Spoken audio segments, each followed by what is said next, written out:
there. So what really happens is the nervous system that dictates everything that happens in our bodies, whether it's good or bad. But it's not being taught. It's too complicated. It's too hard to figure out. And every system that's tried to do it, they've failed horribly because they can't figure it out. So the teaching I was taught was really, it's how to make the connection between our brains and our bodies. Because that's not happening. Man's way of doing stuff has no connection. If anything, what man does is they make a bigger disconnect. They separate, causing even more problems.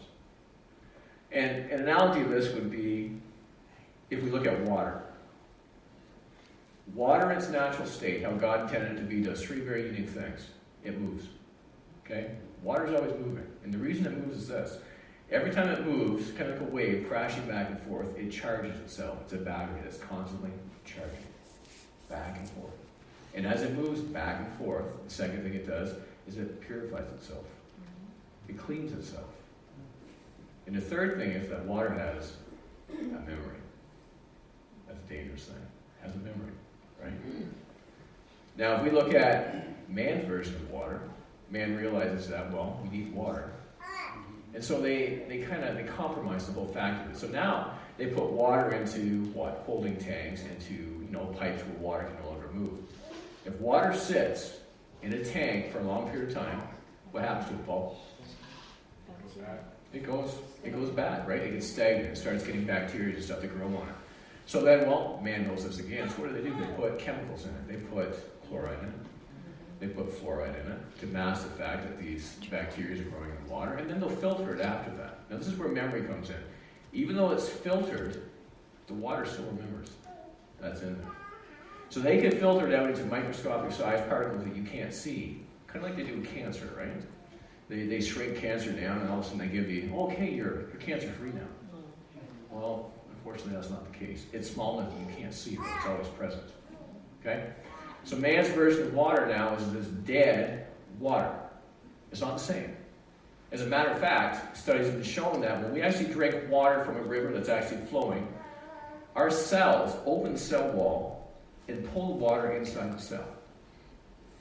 But if we take this dead water from the cities and whatnot, everything that man does, they bottle it, and we drink it, the cell will not open up.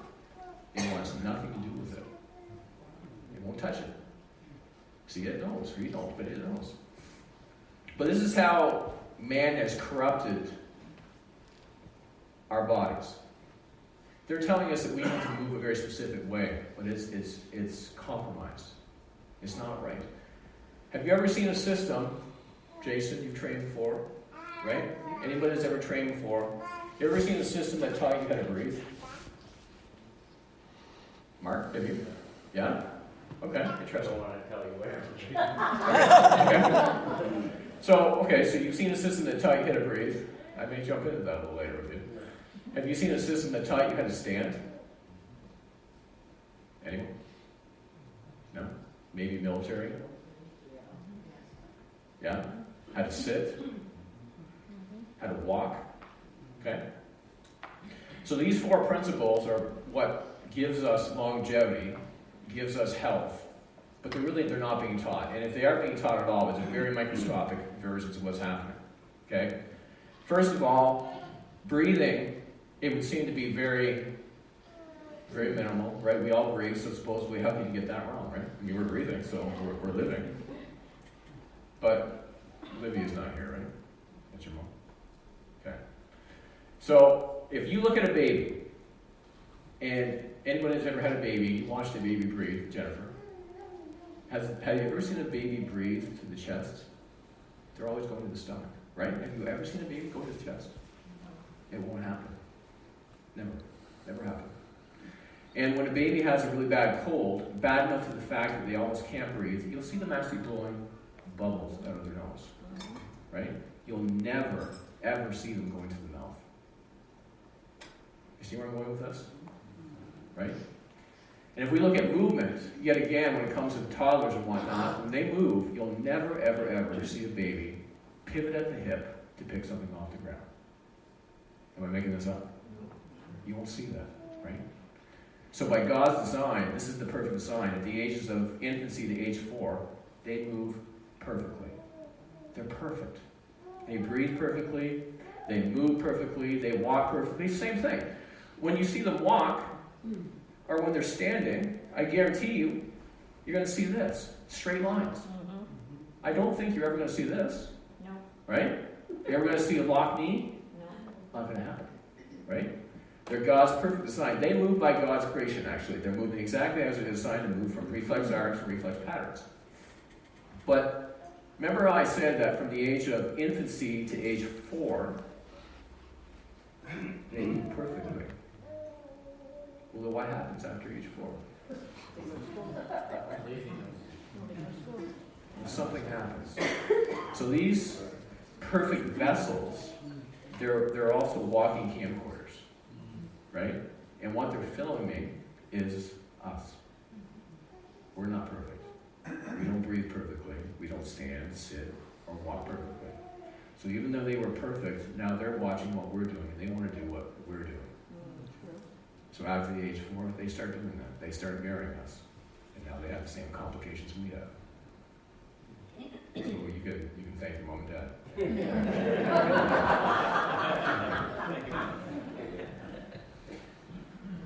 So in Genesis 2 and 15, this is something that Tim brought up to me quite a while ago, and it's never left me.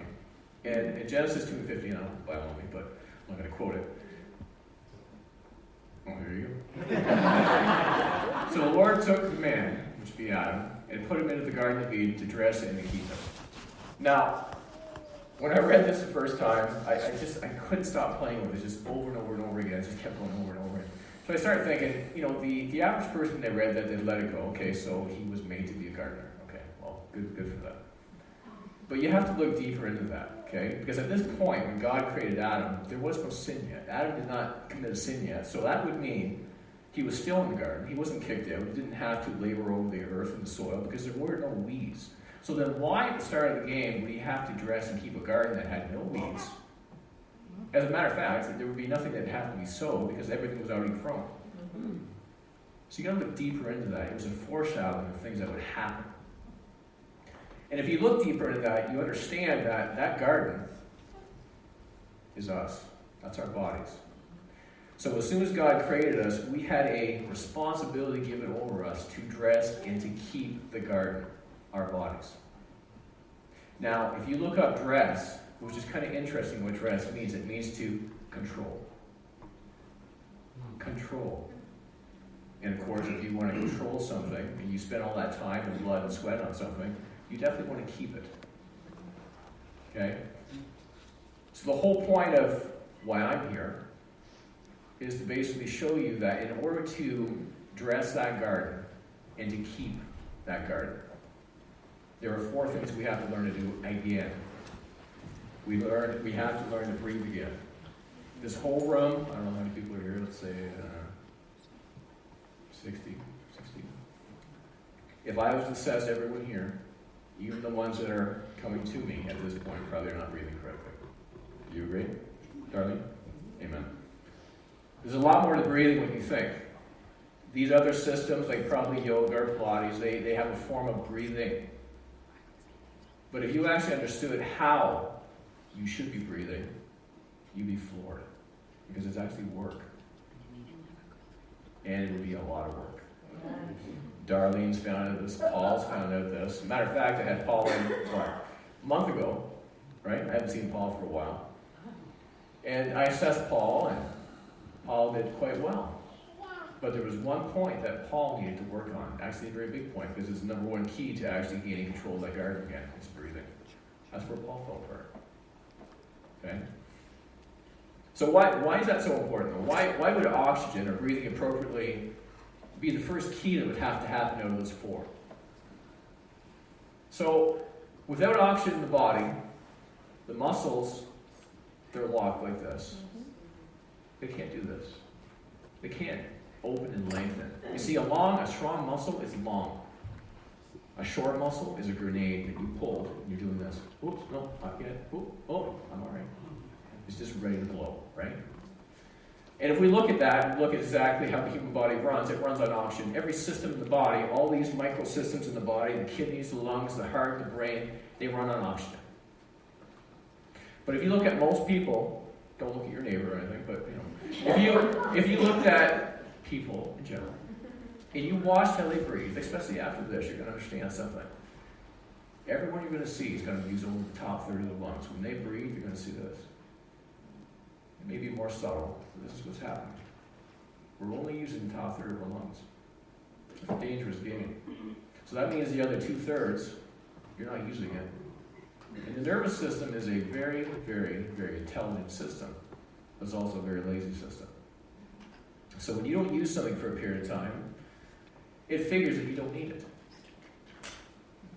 And in order to save energy, it's going to try to get rid of it. So the lung, like anything else, is a muscle. If you don't use a muscle for a period of time, it atrophies. It shrinks, it goes away. All right? That's not a good thing. Now the body runs on oxygen. All these systems run on oxygen. So when we're breathing the top third of the lungs, something happens. All these systems now are compromised. They're not working the way they should.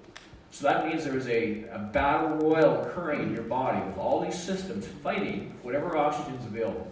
Some days you may have, as an example, your heart may get most of the oxygen. And the next day your kidneys may get most of the oxygen. But now you have something.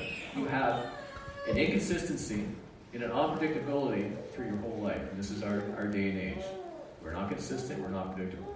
You may have a good day and think, wow, this is awesome, I just ran 5K. The next day you can't get out of bed. No, I don't understand. Right? So when this happens and all those systems are running subpar, well, the nervous system now is compromised. The nervous system is the ultimate weapon God has given us to fight this day and age. We look at this day and age, there's something going on. We know that the air is polluted, so it's a poison to us, right? We know the water is definitely poison to us. And we know the food's been played around with, and it's poison to us. So these three keys, actually, that allow us to live, well, they're not really working for us, are they? Right? It's a dangerous state to be in. But the thing is, if we can actually keep these nervous systems, this frontline defense working properly, those things really have a small impact. Because if we're breathing properly, even this polluted air, it's really not affecting us. If our bodies are moving properly on the inside, even polluted food and water, it's not really going to affect us. Right? Because the human body, you understand, is between 50 to 65% water. Right?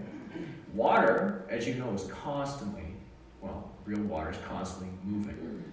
Right? It's cleaning, it's moving. If our bodies are 50 to 65% water, we're constantly moving. Every system in the body, every system from the heart, the kidneys, the bowel, is doing the same thing as the water. It's constantly moving.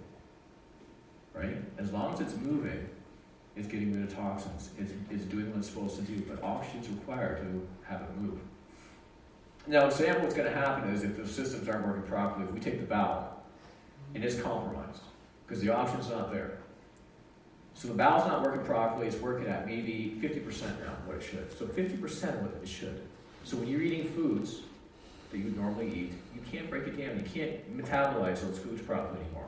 You're not getting the minerals that you need, so you're actually starving. Even though you're eating, you're starving. Okay?